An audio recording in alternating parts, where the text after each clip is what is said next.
কোথায়?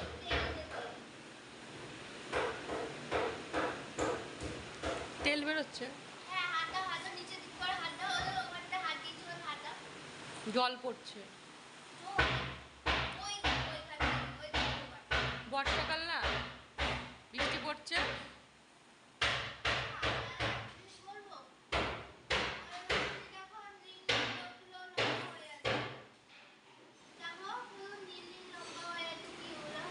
ওগুলো দাগ দিয়েছিল, ওগুলো উঠে যাবে।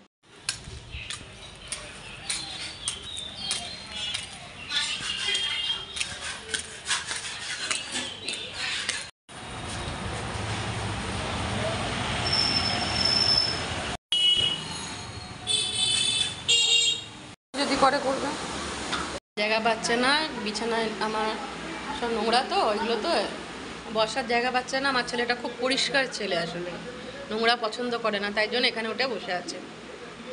আর এই যে বেচারা নিচে শুয়ে আছে, হাইটে শর্ট, ওর তো আর উঁচুতে উঠতে পারবে না, ওর জন্য এখানে শুয়ে পড়েছে। কতক্ষণ আর ক্লান্ত হয়ে গেছে, কতক্ষণ আর ঘুরে বেড়ানো যায়, তাই না? সেই জন্য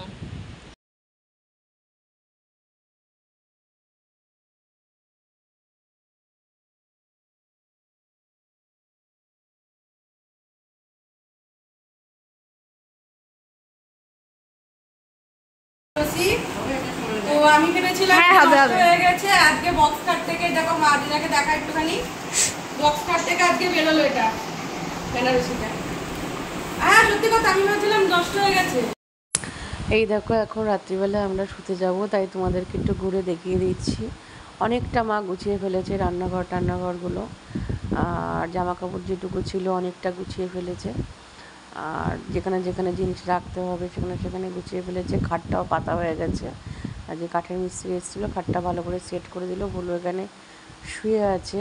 আর এই দেখো এই ঘরটা এই রং করেছে, এইরকম রং হয়েছে। আর এই দেওয়ালটাই দেখো কী রং করেছে, এই যে ডিপ মানে ব্লু, এর ওপরে হচ্ছে ছাপা হবে সাদা কালারের চিকচিকে ছাপা হবে।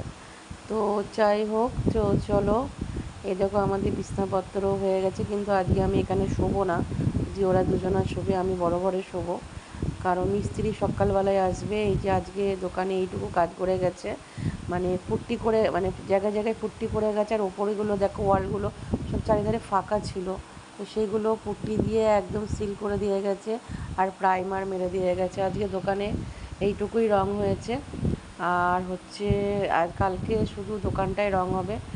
আর রান্নাঘরটা আজকে তোমাদের দেখাতে ভুলে গেলাম, রান্নাঘরটাও রং হয়ে গেছে, তো কালকে তোমাদের দেখাবো। রান্নাঘরটা পুরোটাই কমপ্লিট হয়ে গেছে, কালকে দেখাবো।